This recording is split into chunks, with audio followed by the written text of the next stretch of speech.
I told Danae I'm taking a note from Dak Shepard where he said ABR, always be recording. I was like, okay, I get it. I'm doing it. It's true. Some of the best gold is the beginning of podcasts. I'm like, we're just jamming, and then it's like, oh, let's record, and then we're all on. I know, it's so true. So I'm like, I'm taking a page from his book. Moving forward, it's ABR.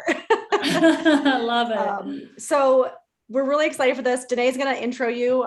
We've got our lovely little intro written up and everything. So she's going to intro you, and then we're going to dive right in. This is exciting. Okay, perfect. Cool. Okay. All right. Recording. Okay. Mm-hmm. Hey guys, welcome back to another episode of Cheaper Than Therapy. We are so excited for today's guest. We have Danette May with us, and she is the co-founder and CEO of Mindful Health and Echo Foods, the best-selling author and founder of the Rise movement. Hang on, Danae. It's Earth Echo. You just go back and do that part. Go Earth Echo Foods. Danae. Okay, we'll start over. That's the beauty of recording. Right?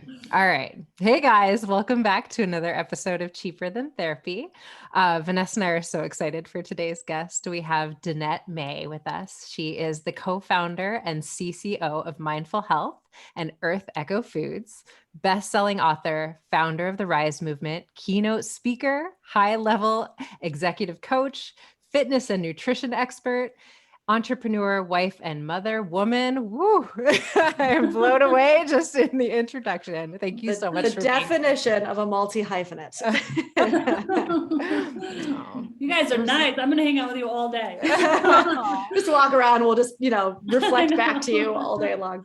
We're really happy to have you here today. And, I mean, even just people who are hearing that, they're like, damn, like she does a lot, but Danae and I are very well aware that it takes sometimes a lot to get to the place that we are at, right? And there's always kind of a story underneath the like long hyphen, I am this. Yes.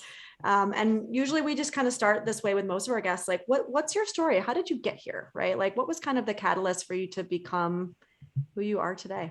Yeah, well, before I tell my story, I just want to say none of those amazing things that you read off could happen without amazing team that I have. And the gift that I do have is of massive delegation. And we have this beautiful team of like 60 employees that really run a lot of the vision that I just hold in my heart. So I do want to shout out to them.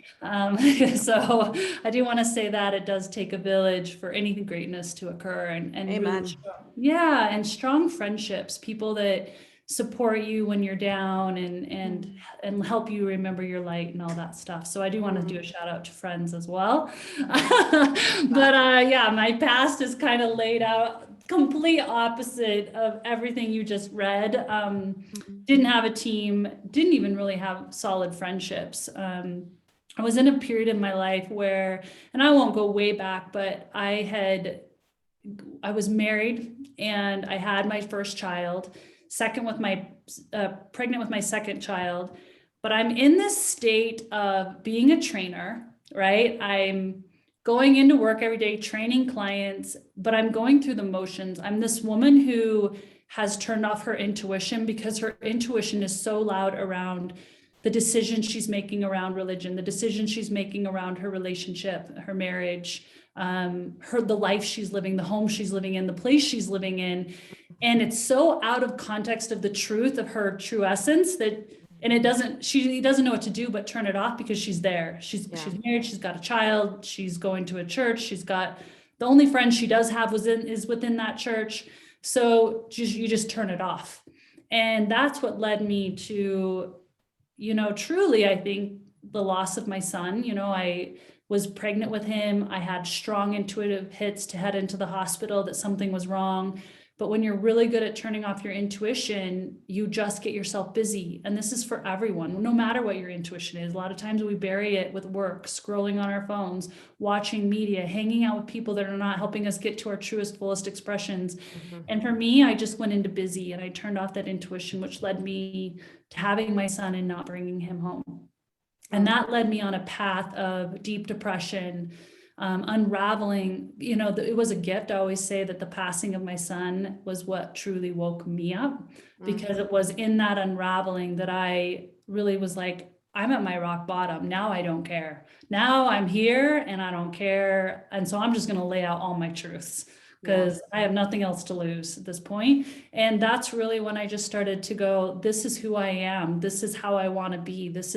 And it was messy. It was turbulent. It was disrupting to my family, to my husband at that time's family. I ended up going through a really difficult divorce. Found myself pregnant again, the child was meant to be born on the same date of the passing of my son, which, there was so many unseen, beautiful forces involved in this transformation that I went through, but it was in this transformation. It was in me taking back my intuition. It was me taking back the truth of who I am and really unlayering to who I was and owning it, that has led me to be the woman I am today. And I always say that it was in my mud and my muck that I became, the truest expression and who I continue to step into. Oh, God. Just such a big breath in everything that you just said. And I feel like you so beautifully articulate what I find is the truth for so many of us, especially as women, the ways that we have been conditioned to turn down our intuitive knowing, our essence, as you so beautifully spoke to. And I guess, I love how you spoke to being at this point where like, I don't care anymore. And I'm curious about what that looked like for you in terms of being in that point in the mud, in the muck of like what you started to do to discover what my essence was, what has been lost for me.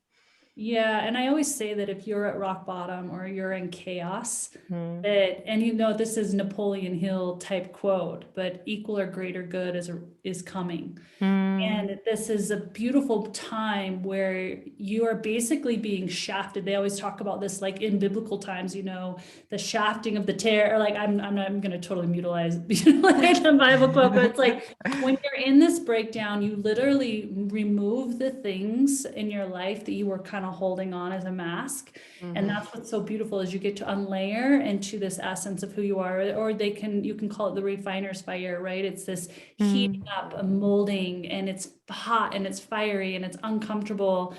And, it doesn't happen overnight. No beautiful piece of work of glass is molded overnight. It takes time and a lot of temperature and heat and turning and rotating. And the same goes for our transformations most of the time. So for me, it was just this opportunity to go, I can't possibly be the only person who's going through this major chaos. And so that's when I turned into people that I really looked up to.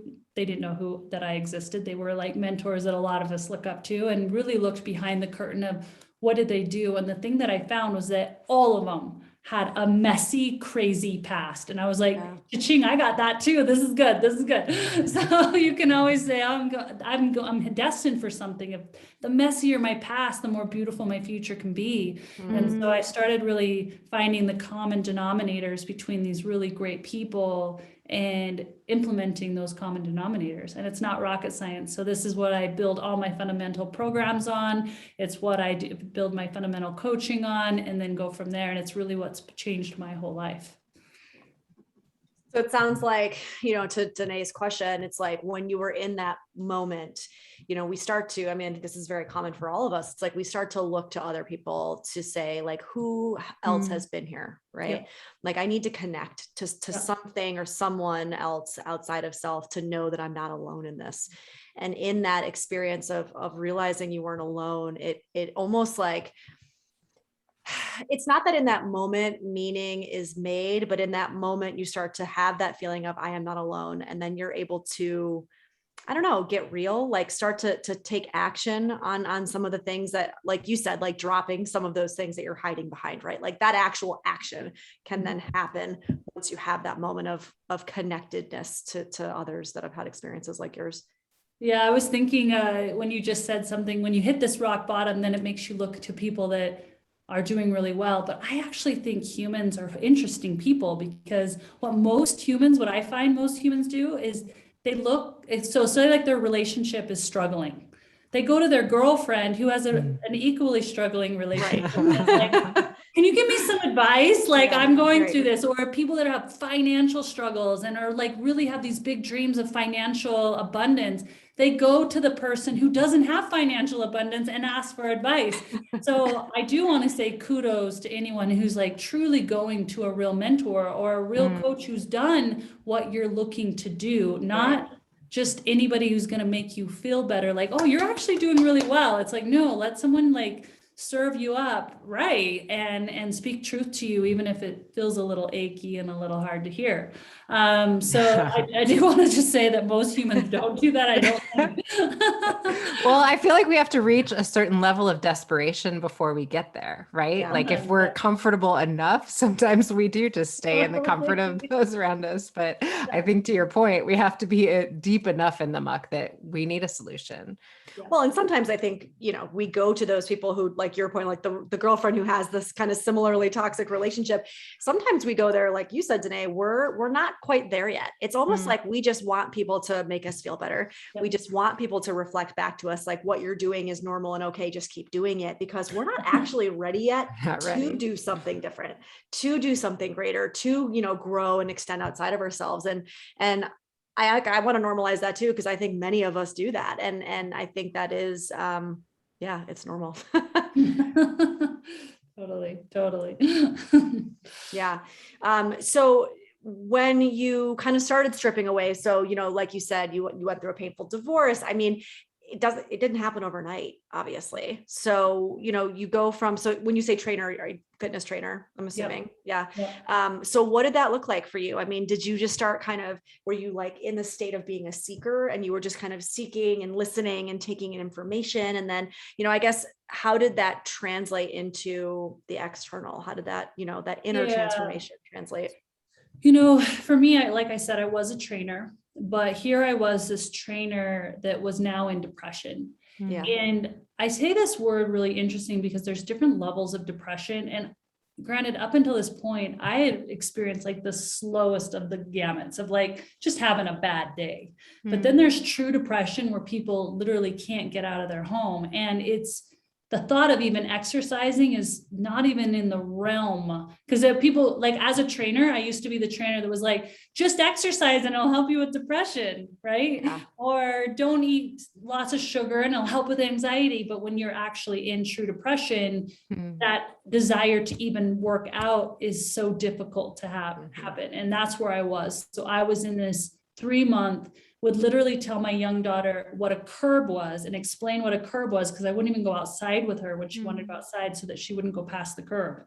I didn't want to buy a loaf of bread. I didn't want to go into a grocery store. It was an unknown, familiar space for me.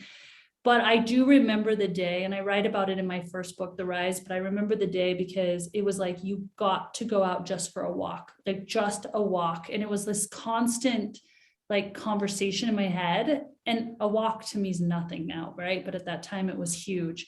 And I was like, okay, just lace up my shoes. And so anyone listening, if you're in this, it's just like that right next step, like, okay, lace up my shoes.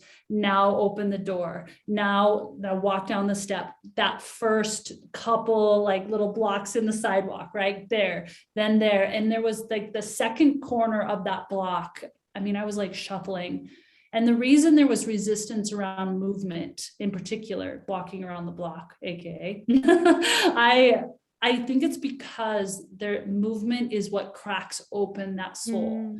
And it's in that movement, and then that cellular movement, that you start to like feel. And a lot of us just don't want to feel as deep as we need to feel to crack open. Yes. And so it was in that cracking open. And so I started to move every day because I just cried. And it was this kind of an aha moment, because I used to teach it, but I was like, wow, I've got to move, because it's in my moving that I'm going to cry and I'm going to crack. Yes. And in the cracking, I don't have to keep holding myself together. And I also, in my tool chest, knew about healing foods. I understood the concept, but it was in that movement. And then I started going, okay, I need just foods to get me out of the fog. So I just started reading up about superfoods that actually that no one can claim on anything on marketing anymore, but ancient civilizations will talk about them, around foods that are really great for depression or great for brain fog. And so I started experimenting with those foods. And then I started seeing all of that combination. I started to wake up and I started to just feel a lot better. And I was like, okay, I've got to share this with my clients. I had like a handful of clients that were patiently waiting for me and super loyal. And I was like, okay, here's this plan. And I started just experimenting, and they were starting to see these tremendous results. So things that they hadn't even shared with me, that they were like, I'm feeling better than I've ever felt. Then I knew I was onto something. I was like, I can't be the only person in the world that actually needs this stuff. And these foods are healing, and moving our body in our different conversation is healing. And then I started really diving into mindset and the brain science, and my whole world just was open. And I was like on a mission to share with everyone. And that's really where the business started and where my coaching started, because I literally would use meditation. I would use visualization. I attracted my full teammate, my partner, my business partner, didn't know him from anyone, would have never been connected to him, literally visualized him, reached out through this connection, found him. He was this amazing marketer, took a hold of my vision, and we've reached like over about 500,000 people, not 500, 500 million. That's 500 million have watched our videos, and we have over 2 million worldwide that have bought our programs. I feel like it's not me. It's really a divine thing for the world right now. Yeah. Wow. We talked a lot about that, like through me, like working through me, right? Like it is something, it's not about, my partner actually has this thing where he talks about like the different stages of self, where it's like, it's to me, by me, for me, through me. And it's like almost like a layer of how you go up each time. And when you get to that through me stage, like that really is kind of the ultimate self-expression. Yeah. So honoring. Yeah. Danette, I really appreciate the way that you spoke to the debilitating nature of like what it actually viscerally feels like in depression, because I think that a lot of times that can be really misunderstood. And I think there's something so powerful in the way that you spoke to, this was something that I used to sort of speak to, like, just get up, get moving, like it'll make you feel better. And then when I was in that deep debilitative space, I was able to sort of feel in my body, like this is actually not an option for me to do that. And I think there's something that's so powerful in that, becomes that like almost spiritual catalyst to like what my work is supposed to be, because now I've felt this. I know what this feels like for people, Yeah, it really takes feeling it. And that's also something for everyone listening, is a lot of times these things that you think are happening to you are happening for you and through you, like you just said, Vanessa, so you can be an instrument in someone else's life. Because unless you feel it, you can't really understand always the depth of how you can help someone else. So I definitely have felt that as well. Yeah, so powerful. Yeah. So, sorry, go ahead, Danae. Well, I was just wondering how that evolved then. So how did you, like, what does the coaching look like? What did that start to evolve into? But I don't know what you were going to say, Vanessa. Yeah, that's good. Yeah, it really was this in my pounding in my heart. So for me, I was like, I have a meal plan that's really simple with these superfoods that is really potent for people to feel empowered within their body and to feel really good. This isn't about weight loss. This is about fitting into your jeans. This is so much deeper. And I also knew I had this movement plan that was about using affirmations and moving your body, and then these deep subconscious rewirings. So I knew I had this formulation that was really going to be potent. And so for me, I was like, I'm not a marketer. How do I get this out into the world? Because you can have these brilliant ideas, but how do you get it out into the world? So first it started with me truly meditating on who would be this right business partner. I don't have any connections. I barely have any friends. I'm borrowing Wi-Fi from my neighbors through the wall. I'm using a computer that literally someone threw in the dump, and I'm using it because it has no charge.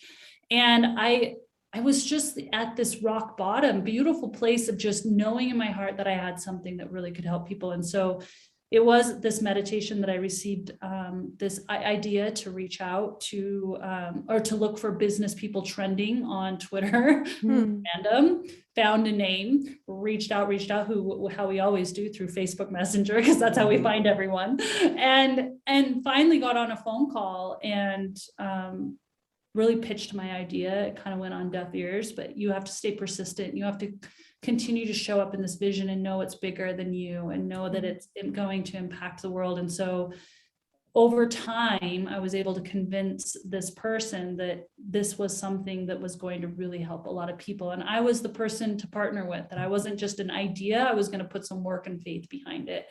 And long story short, we partnered up. We ended up getting married too. We partnered first. Okay, so you partnered. Okay. Yeah. And then so you manifested more than a business partner. Right? Totally. I do share about that. I do share about that meditation, which is potent. I use it a lot. We're like, can we get that meditation? Yeah, it's right? way potent. And that's what I use in my coaching. So that, yeah, like, so basic coaching came from my mess became my message. And then I was able to create 3 8-figure businesses, really implementing these things that I've been feeling in my heart first. And then I was like, oh, I want to help other people. I want to coach people. So then the coaching just evolved from there because people were asking, and I found this huge love to coach people around limiting blocks and self-sabotage, and also practical coaching, metaphysical, but practical, building businesses, delegating, team, all those things. So it's just been a beautiful ride. I just really want to be of service. I think a lot of us, you guys are definitely in that category. You just want to show up and you just want to leave the world better than you found it, and juice every gift you've ever had inside your system to the world. That's at least how I feel. I love it. I love the integration of the metaphysical and the spiritual tools that helped you to heal, and sort of bringing them into how we can use them in the physical realm to sort of live a life that is, you know, the life that we dream of for ourselves. That's just so beautiful to hear. I love it. I feel like I want to ask a little bit about, you know, one of the things that we were reading is this idea that you talk about completion conversations, that it's like a passion point of yours. And I want to know more about it, because I feel like within the therapy realm, I've heard a similar, I don't know, like a similar kind of concept, but I'd love to hear it from you. So completion conversations, take us through that. Yeah. And it's probably been mentioned in a lot of different coaching realms for sure, because there's all different forms of communication. So for example, completion conversations came into my world because not only did I marry a man who didn't have children and I had children, so he also became a full-time father and a husband, and we were starting a business, and we were starting a business with rubbing pennies together. And grew it from pennies rubbing together to what it is today. And then it's just not even having full communication with this lover, this partner, this business partner, this father now, but a whole team of 60 plus employees. So the idea of communication for me became something I was super passionate about and studied a lot, because I realized that when things got off track in anything, business, delegating, your relationship, sexual relationship, anything, it was like the single thread around communication. And if you just harness that, a lot of this drama that we all like to put in our lives could get, moved aside. So that's why I'm passionate about communication. It can dissolve, like really effective communication can dissolve a lot of the things most of us are dealing with that we don't even need to, just to get to our goals quicker. So the first thing is like really understanding, and what you want to do is teach your team this, your children this. We use this with our children all the time, and I love it because my teens will go, "Hey mom, can I have a completion conversation with you?" And I am so grateful. And they do it to each other like sisters. They don't sit, yes, they're going to have disagreements, but I definitely think we have a household of 2 teenage girls that were not like yelling and fighting and screaming and saying nasty things, because they would be like, "Hey, can I have a completion conversation?" And they knew that this was a safe way to communicate the deep feelings that they have. So I'll just run you through the steps. Let's pretend, Vanessa, I'll use you because I'm looking at you right now. Like Vanessa and I are like best friends, and we were at an event, and she said, or I said something to her about her, in front of her, that she was like, "That really cut. You said something in front of somebody else and you made me feel less than you. You made me feel not smart. You made like whatever." Okay. So you guys can imagine what I said, but this is how Vanessa feels. And Vanessa feels this, and it's really creating a wedge between our friendship. She's questioning me, wondering if I really value her. She's questioning if she can trust me in social settings. She's questioning a lot of things, right? So Vanessa, you would come to me and say, "Hey, Danette, can we have a completion conversation?" So go ahead and just say it. Okay. Danette, can we have a completion conversation? And let's say I'm like, got 5 meetings and I'm really busy. I'll be like, hey, Vanessa, I can't do it right now.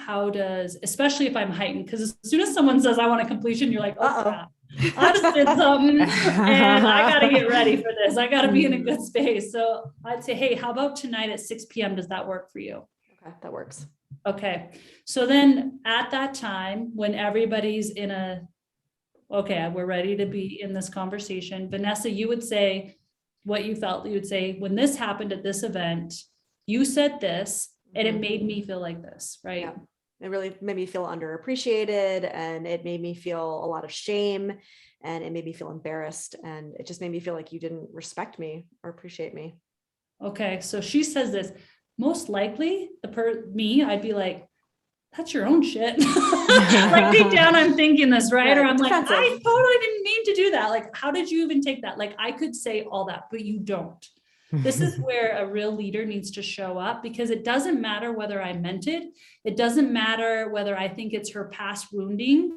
What matters is she feels that now. And I, as a friend or a coworker or a lover, need to meet in that emotion now.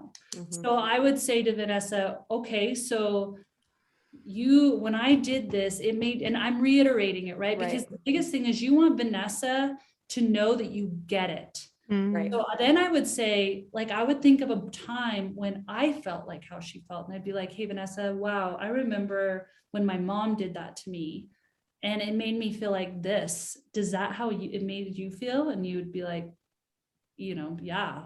And I'd be like, wow, I can see that I did that and I'm so sorry. And I'm so sorry that it came out that way. I totally think you're brilliant. I didn't mean to demean you. And next time in this setting, I will make sure not to say that or act like that. And I will do this instead. Right. What the goal is in that conversation is, one, to make Vanessa know that I understand the feeling. It's not so much what I did. It's like how I made her feel. Right. And so then Vanessa, I would go to you, are you complete? Or I would say, do you forgive me? And Vanessa needs to be really honest with me then now and go, I feel like you get it. And if you do, even though it's still a little stingy, you could say, yeah, I forgive you. But if you don't feel like I get it, you can go, I don't actually feel like you quite get it. And so then I have to go, okay, what else did you feel? What else did it come up? Because there might be another incident when I did it. So it's stacked, right? So she's like, well, actually last month you did this kind of same thing. And this, how it made me feel. And I'd be like, oh, okay. I see how I'm repeating this and I'm making you feel this way. And I need to really shift this. And I'm really sorry. And I'm going to do this and this. Do you think, can you forgive me now? Do you feel like I get it? Then Vanessa can come back to me and say, yeah, I get it. I got it. Yeah. And then you go, do you feel complete? Are we complete? And Vanessa will go, yeah, we're complete. And then you can move on, right? What about in a situation though, where somebody's really stuck in their defensiveness and really isn't in a place to say, okay, I hear you, I see you, I understand you. I mean, we're talking teenage girls here, so let's use that as an example. I'm sure there's times where there's defensiveness, right? I mean, I get defensive, obviously, but where it's like, because what I'm imagining happening is, let's say it's in a moment where I say, okay, I want to hear this. Let's have this conversation. They come to me, they say, here's what happened. Here's how I felt. And I'm trying my best. And the person says, no, I don't feel like you get it. For me in that moment, that's where I'd be like, well, fuck off then. I tried. And clearly nothing I do is going to be good enough. So you know what? That's on you. Because I know that that's kind of where my activation would lie. So, I wonder in that moment, then the person who's coming to you with the completion conversation, is it almost like on them to say, okay, you know what, in this moment, you don't get it. We're going to take a time out and revisit it later. Or do you just continue the conversation? Yeah. So you have to know that on a completion conversation with these people, you are trying to come to a resolution. You have to come to the completion conversation table, knowing that you care about this person, you care, and you want to come to a resolution. I wouldn't have a completion conversation with just anybody, because that's when I would get defensive, because I'm like, I don't really know you. I don't have time for this. And I don't need to explain myself. So let's just say, for example, people that message you or DM you on Yes. social and like accuse you, I don't have time for, I'm not going to have a completion conversation with them. But like with you and I, like, I get it. Cause there's times when I've had these with my spouse and he's like, I don't feel like you get it. And I'll be like, and I'm like the same as you. I'm like in my brain, I'm like, that sounds like at 5 you had some trauma and now it's on me to try to responsible. but that's where a real leader gets to show up, right? And someone who gets to like really work on their own practice, because we're just like bumping mirrors as humans, right? Energetic bumping balls. And so I have to go, okay, he's bumping me.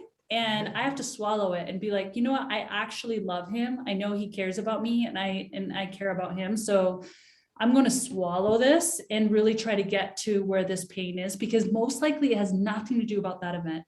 It has to do about another event or another time in the relationship that never got discussed where that person felt that. And so this event is like reheightening it to get all addressed. So you're basically healing possibly a year or 2 years of your relationship that you didn't even deal with. It got swept under the rug. And that's important, because I think in my experience working with clients and just in my own personal life, I think as somebody who I have struggled with the verbalization of the past hurts. I have struggled with the verbalization of, right? I'm the person who tends to like sweep things under the rug and not rock the boat and all that stuff. And so I think what I have struggled with and what I've witnessed in other clients is, but am I allowed to bring up something that happened, let's say a year ago, right? If I didn't talk about it then, should I talk about it now? And I've actually had relationships end over somebody saying, you know, well, you didn't talk about it then, and I can't basically trust that you're essentially trustworthy in this relationship because you won't tell me when things are wrong, when they're wrong.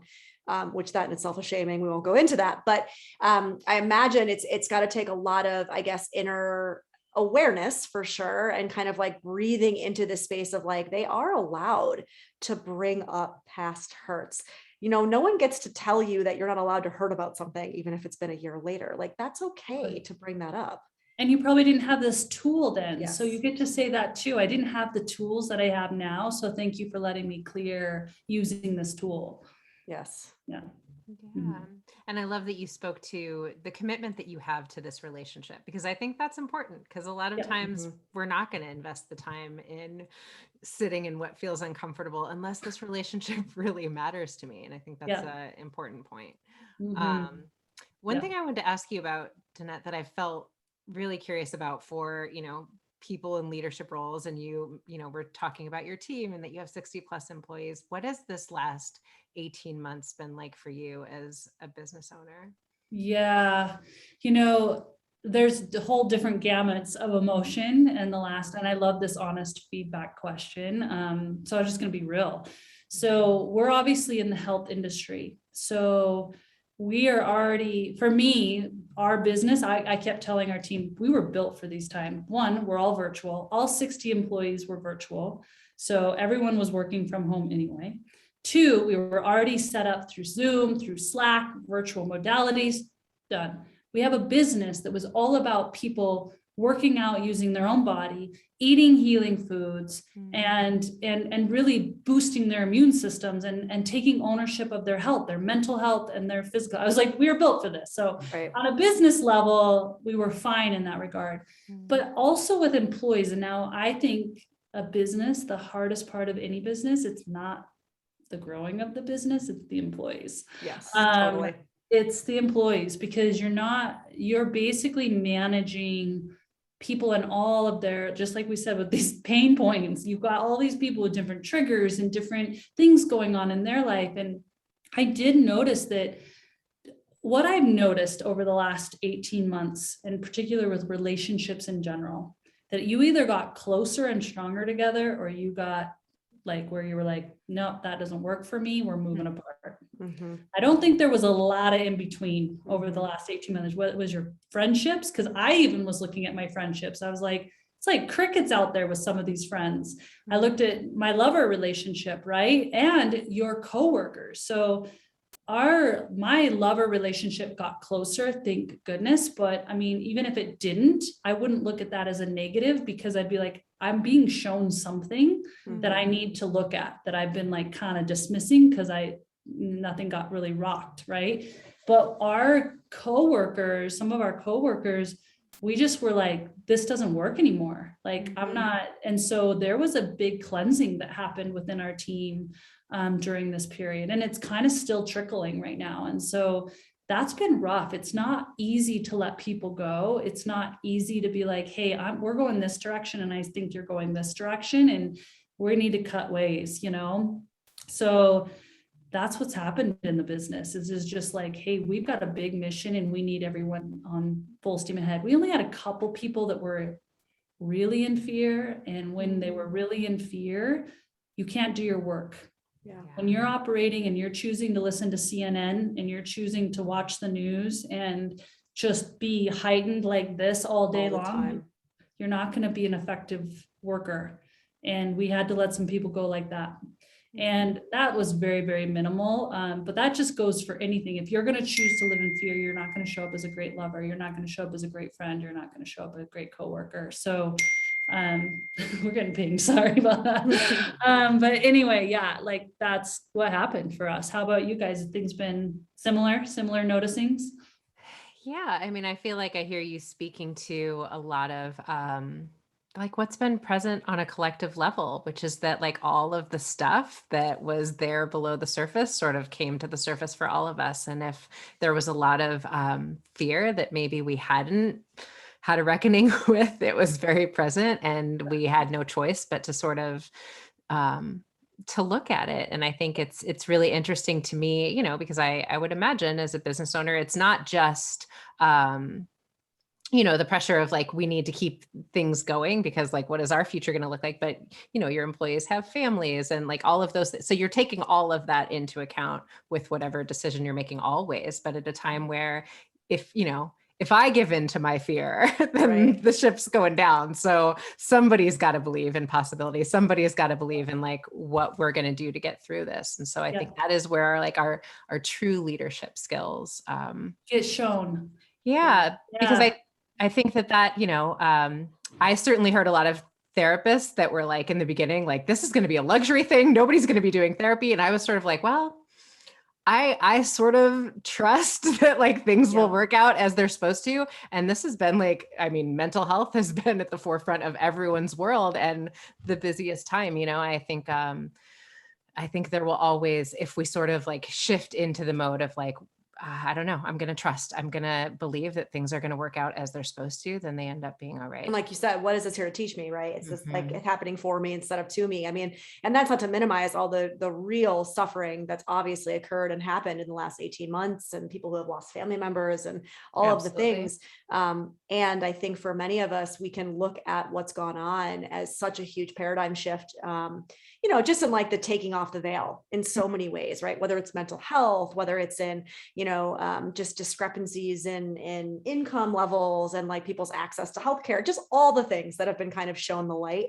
I think that can be looked at as a silver lining, right? Like this real flashlight got shown on a lot of things. And for sure, I think there's a lot of positivity in that, even if there was a lot of suffering that came with it, you know. I agree. And I think that as a society, as individuals first, and then as a collective society and, you know, as humanity as a whole, like a lot of times we get sucked into these belief systems that if it's really hard or different, sickness, I'm talking death, sickness, jobs, anything that feels different, new, we tend to label as bad. And I just challenge all of us to not label it as bad and to really look at, you know, where's the learning in it?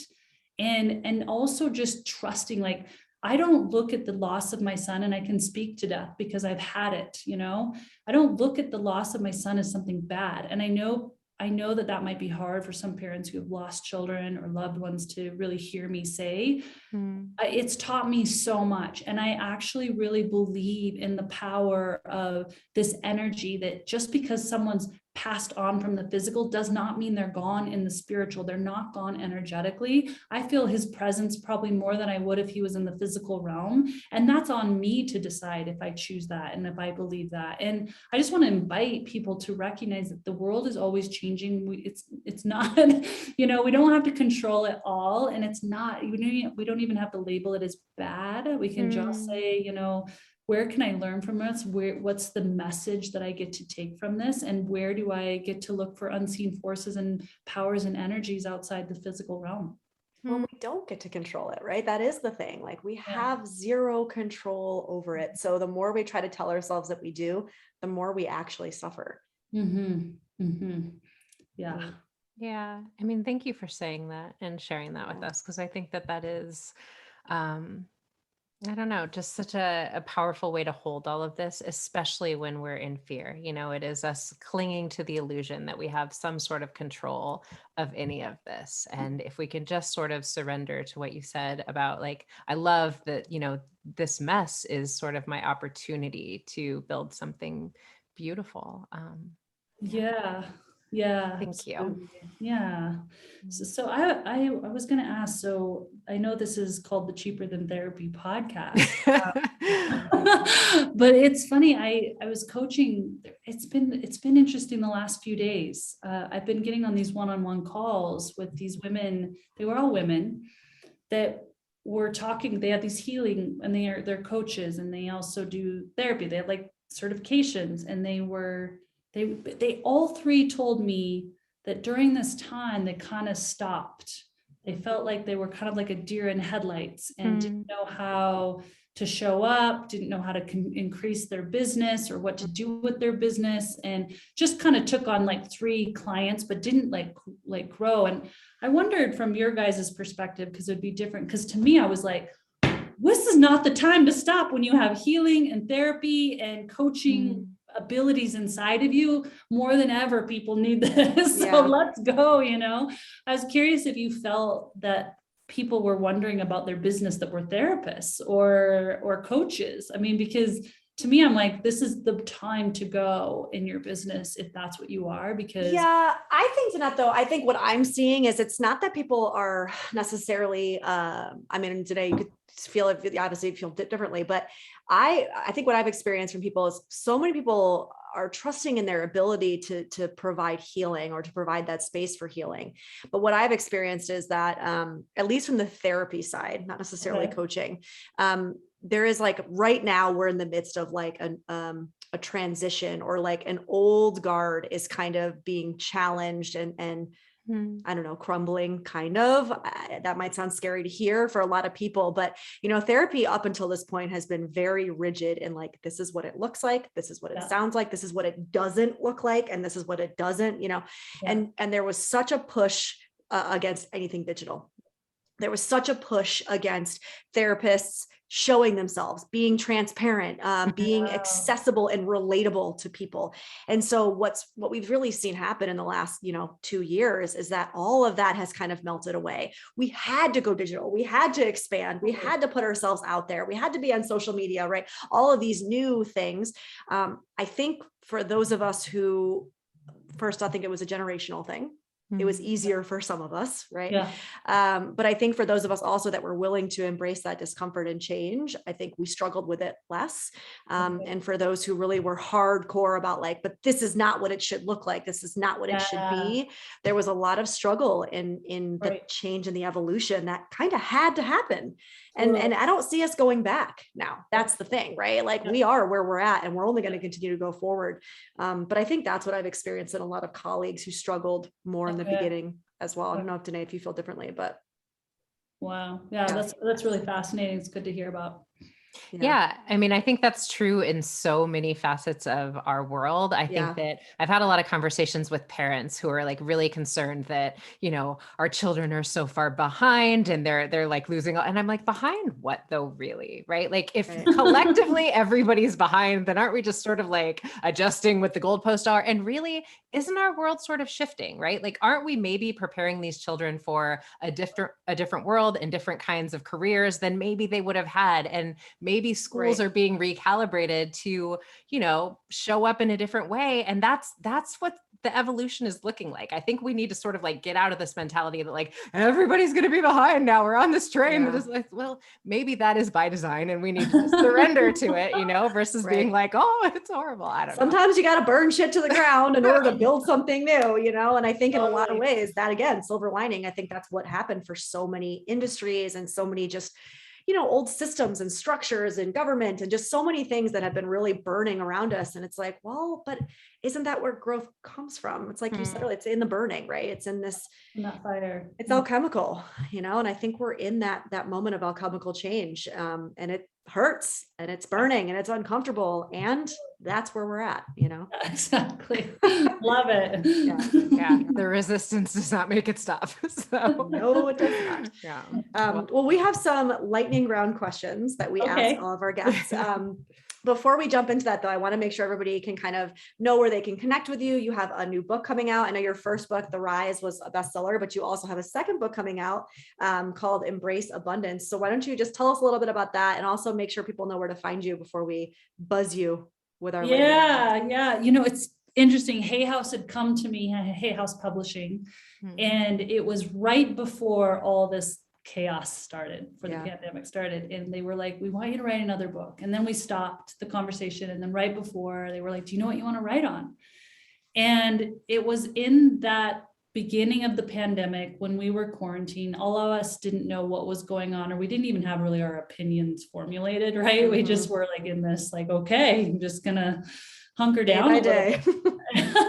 And I was like, what can I do? How can I serve? And so that was the question. And it was really around this idea that we're all really divine beings, and we maybe have forgotten that our birthright is abundance, and our birthright of hope, our birthright of relationships, and having enough, feeling safe in our finances, feeling like we're living in our purpose, feeling like we have these beautiful relationships. I just had to said that, and our health. And so I did a book where I knew people could just read a small section every single day, grab some hope from past stories, true stories, different sage advice, and then a little action item you could do each day to really start to see and harness the abundance that's waiting for you.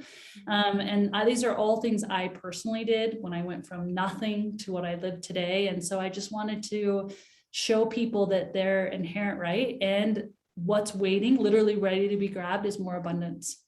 I love that so much. I love the practicality of it. It's amazing. Yeah. Thank you. All right. So our first question, Danette, is who have been your greatest mentors, teachers, people that have influenced your journey, whether they're people you know in person or not up to this point?